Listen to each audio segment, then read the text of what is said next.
Bonjour, c'est la Minute Business de Dominique Lemal, mentor pour entrepreneurs et chefs d'entreprise. Il vous partage ici ses meilleurs conseils qu'il a récoltés lors de ses 1000 accompagnements de dirigeants. Des contenus de grande valeur pour vous permettre de devenir des dirigeants à succès. Pour toi, Dominique, les épreuves auxquelles on fait face dans la vie sont aussi là pour nous rendre plus forts. Ah oui. Oui, c'est un peu l'image de l'épée. L'épée en acier trempé. Tu peux nous raconter? À Tolède, quand ils faisaient des épées, je crois qu'ils en font encore d'ailleurs, le minerai est porté à incandescence. Donc là, on a le feu, principe Yang. Et puis après, de cette épée incandescente, on la trempe dans l'eau glacée. Et là, on a le yin, l'eau. Et on a un choc thermique incroyable, puisqu'on passe peut-être de 1000 degrés à rapidement beaucoup, beaucoup moins. Donc l'épée souffre. Elle souffre, cette épée, comme dirait Pierre Arditi. Elle souffre. Elle souffre quand elle est portée à incandescence, et elle souffre quand elle est refroidie brutalement. Mais ce choc thermique la rend beaucoup plus fort. Donc les épreuves ne sont pas indolores pour nous. Ça nous impacte quand même. Mais ça nous rend évidemment beaucoup plus forts. Notre acier est beaucoup plus trempé. Parce que c'est inévitable dans l'entrepreneuriat et surtout quand on dirige une entreprise de devoir affronter des épreuves. Oui, comme dans la vie. Les plus grandes épreuves dans la vie, ce sont sans doute les deuils. Dans l'entreprise, ce sont les faillites, les marchés qu'on n'arrive pas à négocier, les trahisons. Oui, bien sûr qu'il y a une série d'épreuves qui nous arrivent. Et ça permet toujours de rebondir. En principe, oui. Il y a des gens qui ne savent pas.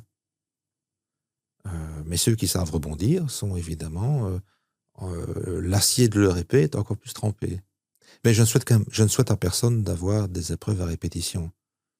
Parce qu'il ne faudrait pas que l'épée se casse non plus. Donc, dans les mentorings que je fais, il y a quelque chose qui me révolterait. C'est quelqu'un qui me dit, de toute façon, moi, je ne fais que des expériences négatives, mais j'apprends. J'ai dit, d'accord, mais est-ce qu'on ne peut pas faire l'économie d'expériences négatives? Il ne faudrait pas que l'épée se casse, se brise. On n'est quand même pas des surhommes.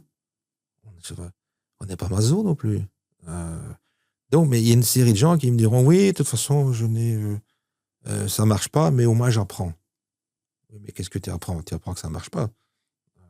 Avec ça, non, rapidement, il faut trouver les explications de l'événement, la bonne attitude pour que cet événement ne revienne pas.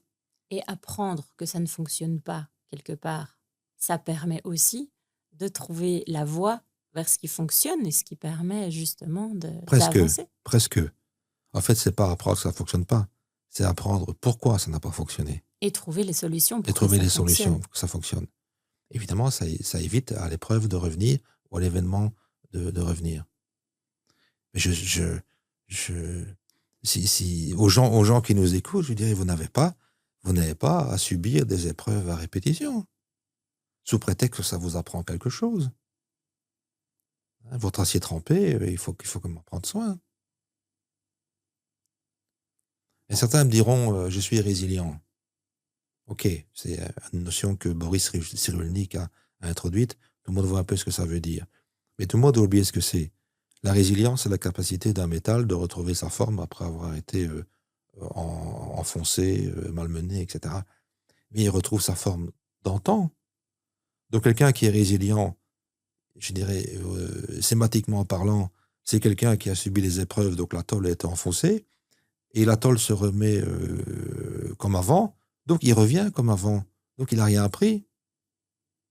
Donc quelqu'un qui dirait je suis résilient du matin au soir, en effet, tu es tout le temps revenu à ta forme initiale, mais tu n'as rien appris. On dit pourtant qu'on apprend toujours de ses expériences. Pas forcément. Il y a des gens qui n'apprennent pas.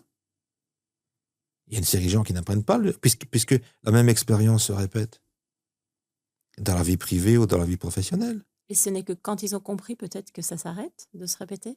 Sûrement. Quand ils ont compris où ça ne marche pas. Et pourquoi ça ne marche pas? Et quelle attitude à avoir? Mais la résilience, c'est toujours revenir, c'est revenir à l'état qu'on avait avant l'événement. Alors que si on veut dépasser cet événement, il faut revenir à un état après l'événement, qui est un état d'apprentissage.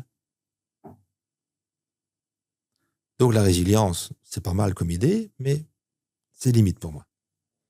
Quel que soit votre projet, écoutez-vous. Quelle que soit votre décision, sentez-vous libéré. Osez, faites-le et faites-le dans la joie.